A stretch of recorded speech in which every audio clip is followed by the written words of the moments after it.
नमस्कार दोस्तों, स्वागत है आपका एक बार फिर से आपके अपने YouTube चैनल आर के सागर यूनिक स्टडी में। तो दोस्तों, आज की क्लास में मैं संस्कृत का सीटेट सितंबर 2015 का पेपर सोल्व करवाऊँगा। उसमें जो गद्यांश आता है उसी को आज मैं सोल्व करवाऊँगा। और ये जो गद्यांश है इसको मैं पूरा का पूरा जो हिंदी है संस्कृत की वो एक्सप्लेन करके आपको समझाऊँगा अच्छी तरीके से। तो एक एक शब्द की हिंदी को समझते हुए हम जो गद्यांश है इसको हल करने वाले हैं। तो क्या करें, इस वीडियो को पूरा देखिए और अगर आपको वीडियो अच्छी लगे, समझ आए, वीडियो को लाइक करें, अपने साथियों में ज़्यादा से ज़्यादा वीडियो को शेयर करें। और आप सभी जानते हैं कि जो सीटेट का एग्ज़ाम है उसके अभी तक डेट कोई आई नहीं है, तो अपनी तैयारी को बनाए रखिए। ये मत सोचिए कि जब एग्ज़ाम की डेट आएगी तभी हम तैयारी करेंगे, तो तैयारी करते रहिए क्योंकि कभी भी एग्ज़ाम हो सकता है और जल्दी ही आपका एग्ज़ाम होने की संभावना है। तो तैयारी को अपने बनाए रखिए, तैयारी जो है करते रहिए। और क्या करें, जो आपने प्रीवियस जो क्लासेज हैं अगर वो देख रखी हैं उनका भी साथ साथ में क्या करते हैं, उनका भी रिवीजन करते रहें, नहीं तो आप जो उनको फिर भूल जाएंगे, फिर प्रॉब्लम होगी। तो उनका रिवीजन भी साथ के साथ करते रहिए। और अगर आपने जो प्रीवियस क्लासेज अगर वो नहीं देखी हैं तो उनको भी देख लीजिए। उन सभी क्लासेज का लिंक आपको इस वीडियो के नीचे डिस्क्रिप्शन बॉक्स में मिल जाएगा। साथ ही अगर आप चैनल पर नए हैं तो चैनल को सब्सक्राइब जरूर करें और नोटिफिकेशन पाने के लिए बेल आइकन को प्रेस जरूर कर दें। तो चलिए शुरू करते हैं आज की क्लास। तो सबसे पहले सूचना को पढ़ते हैं।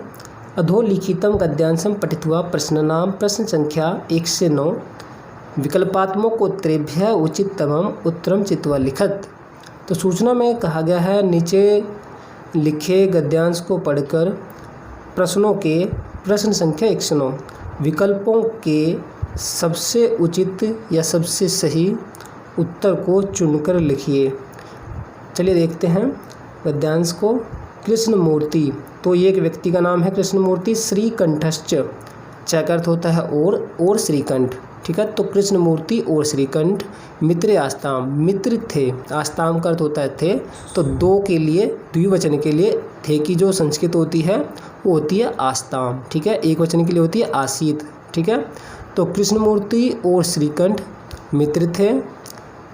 श्रीकंठस्य पिता समर्थ आसीत, तो श्रीकंठ के पिता समर्थ थे। समर्थ का मतलब उनके पास धन था, संपत्ति थी, ठीक है। समर्थ से यहाँ पर मतलब है कि उनके पास जो है धन था, काफ़ी नौकर चाकर थे, सब कुछ सुख सुविधाएं थी, ठीक है। तो श्रीकंठ के पिता समर्थ थे। अतः तस्य भवने, इसलिए उसके भवन में या उसके महल में सर्वविधानी, सभी प्रकार से सुख साधनानी आसन, सुख के साधन थे। आसन का अर्थ भी होता है थे, ठीक है। बहुवचन के लिए क्या आता है, आसन, ठीक है। तो इसलिए उसके भवन में सभी तरीकों से या सभी प्रकार से सुख के साधन थे। तस्मिन विशाले, तस्मिन का अर्थ होता है उसी, विशाल, भवने भवन में, चत्वारिंशत 40 स्तंभा, स्तंभ यानी खंभे जिन पर जो भवन है वो टिका हुआ था, आसन थे।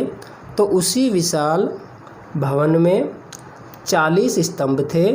तस्य, उसके, अष्टादश प्रकोष्ठेषु, अष्टादश का अर्थ होता है 18, प्रकोष्ठेषु बरामदों में, 50 गवाक्षा खिड़कियाँ, चतुश्च चत्वारिंशत और 44 यानी 44 द्वाराणी, द्वार या गेट या दरवाजे, 60 60 का अर्थ हो गया 6, 63 30 यानी 36 विद्युत वैजनानी, विद्युत वैजनानी होता है बिजली से चलने वाले पंखे यानी बिजली के पंखे। आसन का अर्थ होता है थे। तो उसके 18 बरामदों में 50 खिड़कियाँ, 44 द्वार या दरवाजे, 36 बिजली से चलने वाले पंखे थे। आगे देखिए, तत्र 10, वहाँ 10,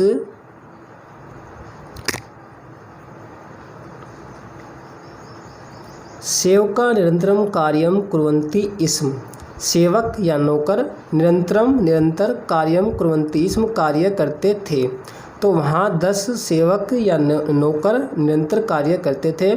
परम कृष्णमूर्ति, किंतु कृष्णमूर्ति के माता पिता च, माता और पिता, निर्धनो निर्धन, कृषक दंपति, कृषक यानी किसान दंपति थे।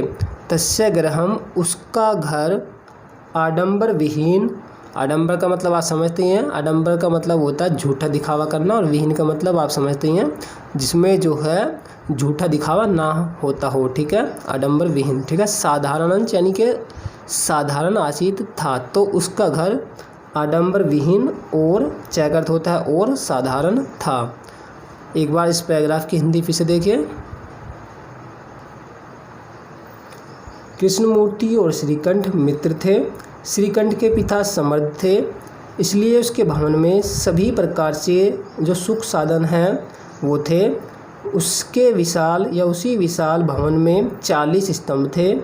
उसके 18 बरामदों में 50 खिड़कियाँ, 44 दरवाजे, 36 बिजली के पंखे थे। वहाँ 10 सेवक या नौकर निरंतर कार्य करते थे, किंतु कृष्णमूर्ति के माता और पिता निर्धन कृषक दंपति थे या किसान दंपति थे।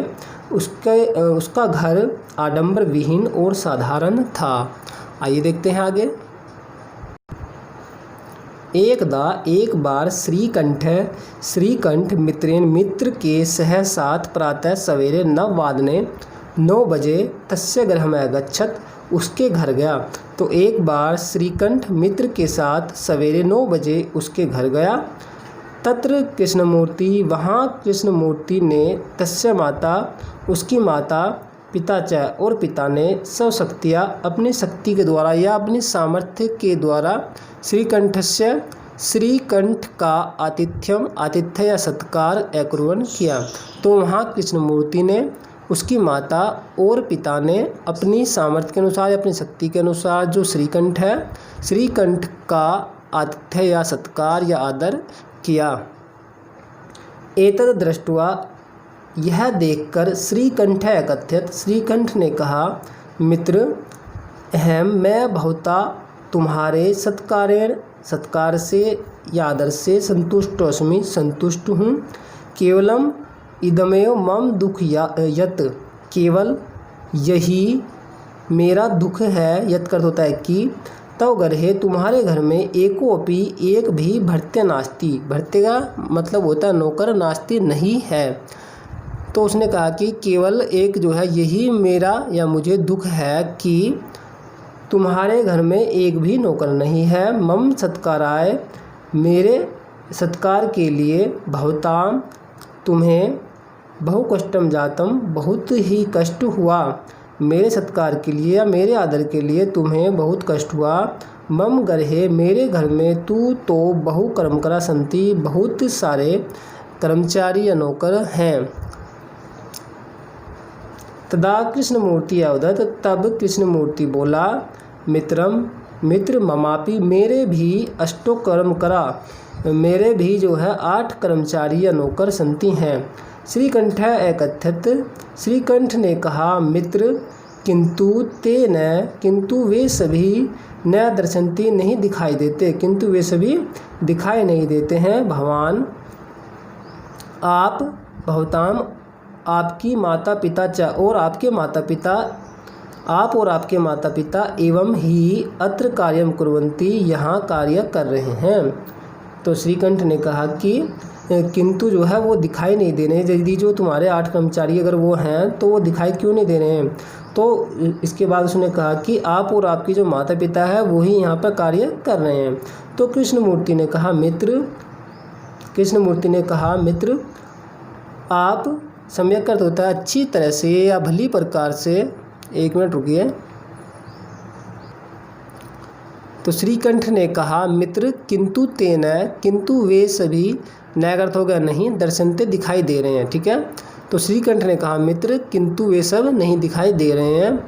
तो भवान भवताम माता पिता च एवं अत्रम कार्यम, आप, च अर्थ होता है और आपकी माता पिता, या तुम भी कह सकते हो आप कि तुम, है ना, कि तुम और तुम्हारे माता पिता, एवं का मतलब अर्थ होता है ही, अत्रम कार्यम कुर्वन्ति, यहाँ जो है कार्य कर रहे हैं। तो तुम या आप और आपके माता पिता ही यहाँ कार्य कर रहे हैं, ठीक है। तो कृष्णमूर्ति अकथयत्, मित्र, कृष्णमूर्ति ने कहा, मित्र भगवान सम्यक चिंतयति, आप जो है सही सोच रहे हैं। अहम सौ कर्म कराणाम, मैं अपने जो कर्मचारी हैं या नौकर हैं उनका परिचय वचमी उनका जो परिचय है वो कराता हूँ। श्रीकंठ ने एकत्रित कहा, कार्यतु कराओ। कृष्णमूर्ति ने कहा, मम कर्मकरा संति, मेरे कर्मचारी मेरे नौकर हैं। दौ पादौ, दो पैर, दो हस्तौ, दो हाथ, द्वे नेत्रे, दो नेत्र, द्वे श्रोते चाहती, और दो कान, ऐसा। ठीक है, तो कृष्णमूर्ति ने कहा कि मेरे भी जो नौकर हैं कौन कौन से हैं, दो पैर हो गए, दो हाथ, दो नेत्र और दो कान, तो कुल मिलाकर कितने हो गए, 8। एते प्रतिक्षणम मम, और ये सभी जो है प्रत्येक क्षण मेरी सहायता करने में कार्य कुर्वन्ति करते हैं। और ये सभी प्रत्येक क्षण मेरी सहायता करने में मेरा कार्य करते हैं। किंतु तो भर्त्या, लेकिन तुम्हारे नौकर सदैव सर्वत्र च उपस्थिता न भवन्ति, हमेशा सर्वत्र सभी जगह, क्या करते हो गया, और सभी जगह हमेशा उपस्थित नहीं होते हैं। यह तो अहि, क्योंकि भर्त्या नाम नौकरों के करते के लिए एतत् यह संभव ही नास्ति नहीं है, क्योंकि नौकरों के लिए यह संभव ही नहीं है, क्योंकि नौकरों के लिए यह संभव ही नहीं है। आगे देखिए, त्वं तु स्वकार्याय, तुम तो अपने कार्य के लिए सर्वदा यानी हमेशा भर्त्याधीन, भृत्य का अर्थ हो गया नौकरों पर, अधीन का अर्थ होता है आश्रित या निर्भर। तुम तो जो है अपने कार्य के लिए हमेशा ही जो है नौकरों पर आश्रित या निर्भर रहते हो। यदा यदा, जब जब, ते अनुपस्थिता, वे सभी जो है अनुपस्थित होते हैं। तदा तदा, तब तब, तुम कष्टम अनुभवसी, तब तब जो है तुम कष्ट का अनुभव करते हो। स्वावलंबन में या आत्मनिर्भर में, तू तो सर्वदा हमेशा ही सुखी ही है। तो स्वावलंबी में यानी कि आत्मनिर्भर बनने में तो हमेशा सुख ही सुख है।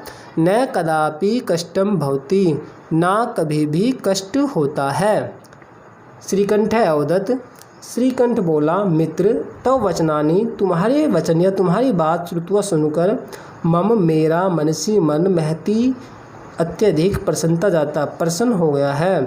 तुम्हारी बात सुनकर मेरा मन बहुत ही अधिक प्रसन्न हो गया है। अधुना अब अहमपि, मैं भी, सब कार्याणि, अपना कार्य स्वयं कर्तुम, स्वयं ही करने की इच्छा करता हूँ। अब मैं भी अपना कार्य स्वयं ही करने की इच्छा करता हूँ। भवतु हो 12:30 इसका मतलब हो गया है कि सार्ध का इसका मतलब है, अर्ध का मतलब होता है आधा, 12 का मतलब 12 यानी कि 12:30, वादन का मतलब बजे। ठीक है, वो कह रहा है जो श्रीकंठ है अपने मित्र से कि अब जो है 12:30 बज गए हैं। सांप्रतम, अब मैं गृहं चलामि, घर जाता हूँ या चलता हूँ, अब मैं घर चलता हूँ। ठीक है, तो ये इस जो पैराग्राफ है इसकी हिंदी है। चलिए एक बार फिर से हिंदी देखते हैं शुरू से 2 मिनट के अंदर। कृष्णमूर्ति और श्रीकंठ मित्र थे। श्रीकंठ के पिता समर्थ थे, इसलिए उसके भवन में सभी प्रकार से सुख के साधन थे। उसके विशाल भवन में 40 स्तंभ थे। उसके 18 बरामदों में 50 खिड़कियाँ, 44 दरवाजे, 36 विद्युत के पंखे थे। वहाँ 10 सेवक निरंतर कार्य करते थे। किंतु कृष्णमूर्ति के माता और पिता निर्धन कृषक दंपति थे। उसका घर आडंबर विहीन और साधारण था। एक बार श्रीकंठ मित्र के साथ सवेरे 9 बजे उसके घर गया। वहाँ कृष्णमूर्ति ने, उसकी माता और पिता ने अपनी सामर्थ्य के अनुसार श्रीकंठ का आतिथ्य या सत्कार किया। यह देखकर श्रीकंठ ने कहा, मित्र, मैं तुम्हारे सत्कार से संतुष्ट हूँ। केवल यही मुझे दुख है कि तुम्हारे घर एक भी नौकर नहीं है। मेरे सत्कार के लिए आपने बहुत कष्ट किया। मेरे घर में तो बहुत ही सारे नौकर हैं। तब कृष्णमूर्ति ने कहा, तब कृष्णमूर्ति बोला, मित्र, मेरे भी 8 कर्मचारी हैं। श्रीकंठ ने कहा, मित्र, किंतु वे सभी नहीं दिखाई दे रहे हैं। आप और आपकी माता पिता ही यहाँ कार्य कर रहे हैं। कृष्णमूर्ति ने कहा, मित्र, तुम सही सोच रहे हो। मैं अपने कर्मचारियों का या सेवकों का या नौकरों का परिचय कराता हूँ। श्रीकंठ ने कहा, कराओ। कृष्णमूर्ति ने कहा, मेरे कर्मचारी हैं 2 पैर, 2 हाथ, 2 नेत्र और 2 कान। ऐसा ये सब प्रत्येक क्षण मेरी सहायता करने में, कार्य करने में, मेरे जो है सहायता करने में और जो कार्य हैं उसे क्या करते हैं, उसे करते हैं। किंतु तुम्हारे नौकर सदैव और सभी जगह उपस्थित नहीं होते हैं, क्योंकि नौकरों के लिए यह संभव ही नहीं है। तुम तो अपने कार्य के लिए हमेशा ही नौकरों पर आश्रित रहते हो। जब जब वे सब अनुपस्थित होते होंगे तब तब तुम कष्ट का अनुभव करते हो। आत्मनिर्भर बनने में तो या स्वावलंबी में तो हमेशा सुखी ही है, ना कभी कष्ट होता है। श्रीकंठ बोला, मित्र, तुम्हारी बात सुनकर मेरा मन बहुत ही प्रसन्न हुआ। अब मैं भी अपना कार्य स्वयं ही करने की इच्छा करता हूँ। तो 12:30 हो गए हैं, अब मैं घर चलता हूँ। तो ये पैराग्राफ है। देखते हैं इसके क्वेश्चन। क्वेश्चन नंबर 1 है, कृष्णमूर्ते माता पिता कथमास्ताम। कृष्णमूर्ति के माता और पिता कैसे थे? धनवंतो, धनवान थे, निर्धन थे, अधिकारिणों या सभापति, कैसे थे? तो आप सभी जानते हैं जो कृष्णमूर्ति था उसके माता पिता निर्धन थे। ठीक है, तो आंसर कौन सा हो जाएगा? बी ऑप्शन हो जाएगा। यदि श्रीकंठ का पूछा होता तो श्रीकंठ के पिता कैसे थे? धनवंत यानी धनवान थे। आइए देखते हैं नेक्स्ट क्वेश्चन। नेक्स्ट क्वेश्चन है क्वेश्चन नंबर 2, कस्य गृहम आडंबर विहीनम आसीत। किसका घर आडंबर विहीन था? तो आप सभी जानते हैं जब श्रीकंठ जो है उसके घर पर गया था, कृष्णमूर्ति के घर पर, ठीक है, तो उसमें बताया गया था कि जो कृष्णमूर्ति का घर था वो कैसा था परिवार? वो गरीब था, निर्धन था बहुत ही, और आडंबर विहीन था और साधारण था। ठीक है, तो कैसा था? तो वो एकंठस्थ था, सकंठस्थ था, ठीक है, कृष्णमूर्ति था या दक्षिणामूर्ति था? तो किसका घर था आडंबर विहीन? आप सभी जानते हैं कृष्णमूर्ति का जो घर था वो आडंबर विहीन था। ठीक है, तो आंसर क्या हो जाएगा? कृष्णमूर्ति। ठीक है, तो कृष्णमूर्ति के घर पर ही जो है कौन गया था? श्रीकंठ गया था, जो कि उसका मित्र था। तो उसमें बताया गया था, जब आपने ऊपर पढ़ा होगा पैराग्राफ में, कि जो कृष्णमूर्ति है उसका जो घर था, परिवार था, कैसा था? निर्धन था और आडंबर विहीन था, है ना, और साधारण भी था। तो इसमें आंसर कैसा हो जाएगा? सी हो जाएगा। तो किसका घर था आडंबर विहीन? कृष्णमूर्ति का। आइए देखते हैं क्वेश्चन नंबर 3। क्वेश्चन नंबर 3 है सह। सह का होता है साथ। इति, इस योगेन, योग से, इसके योग से, कथम वाक्यम समीचीनम, कौन सा जो वाक्य है, कैसा वाक्य सही है या उपयुक्त है? समीचीन का अर्थ होता है उपयुक्त है। तो कहने का मतलब ये है कि ये जो वाक्य है, नीचे 4 वाक्य दिए गए हैं, ठीक है, तो इनमें से सह के साथ में कौन सा वाक्य सही बनेगा? तो पहला यहाँ पर ऑप्शन है श्रीकंठ तेन स गृहम अगच्छत। श्रीकंठ उसके साथ घर गया। ठीक है, श्रीकंठ उसके साथ घर गया। आगे देखिए, क्वेश्चन बड़ा इंटरेस्टेड है। तो ऑप्शन बी है श्रीकंठ तस्मै स गृहम अगच्छत। तस्मै का अर्थ होता है उसे, कि श्रीकंठ उसे साथ घर गया। तो उससे साथ तो जाएगा नहीं, उसके साथ जाएगा ना, तो बी तो होगा नहीं। सी में देखिए श्रीकंठ तस्मै स गृहम अगच्छत, ये भी इसी प्रकार है कि जो श्रीकंठ है उसे साथ घर गया, तो उसे नहीं आएगा, उसके आना चाहिए। डी में है श्रीकंठ तस्मिन् सह गृहम अगच्छत। तो तस्मिन् का अर्थ होता है उसी, कि श्रीकंठ उसी साथ घर गया, तो ये भी नहीं होगा। तो कौन सा आंसर होगा? पहला ही ऑप्शन जो था वो आंसर ठीक हो जाएगा। तो जो पहला ही ऑप्शन है इसमें, श्रीकंठ तेन सह गृहम अगच्छत, कि श्रीकंठ उसके साथ, ठीक है, तेन का अर्थ होता है उसके साथ घर गया, तो पहला ही आंसर यहाँ पर हो जाएगा ए।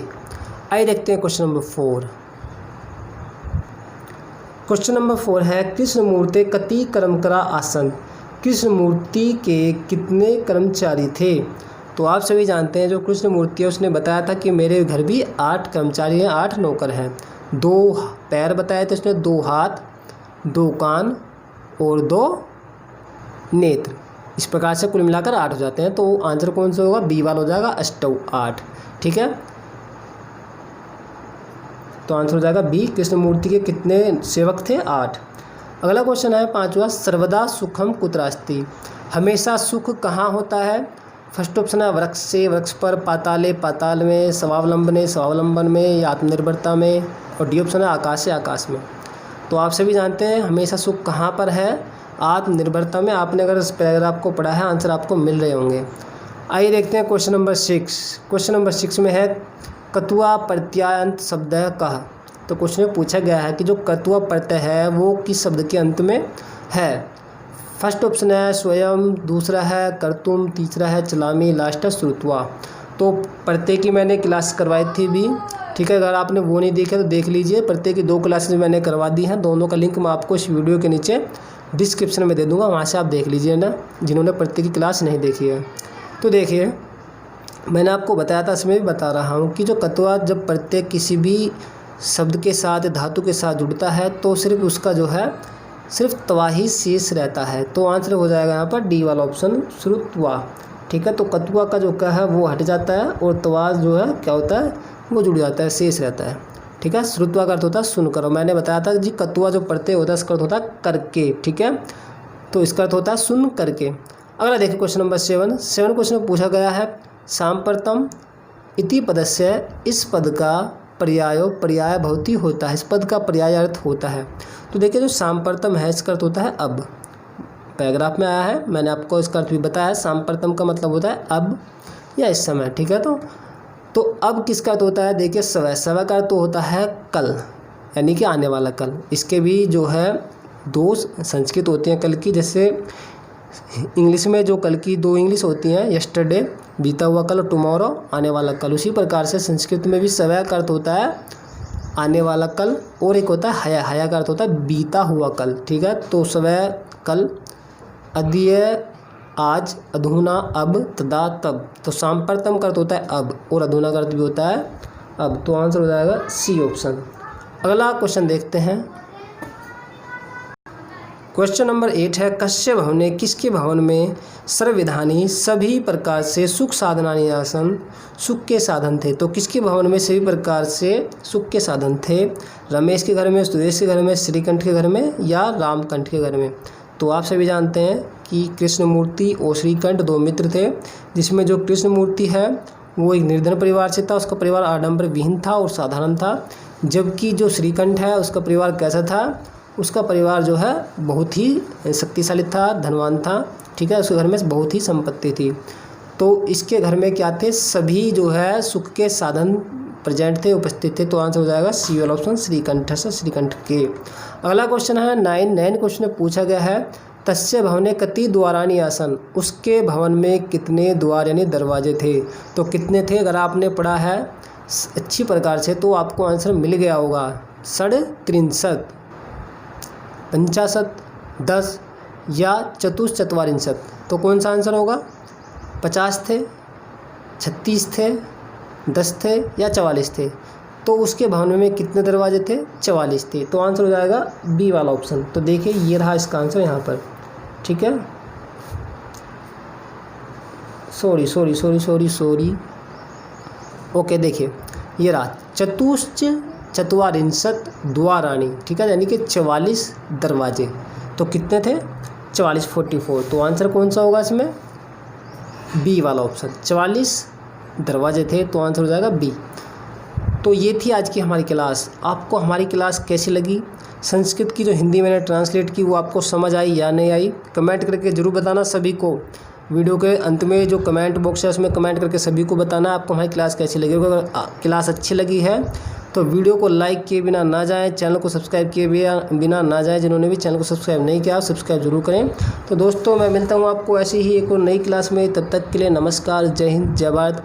पढ़ते रहिए और अपना ख्याल रखिए।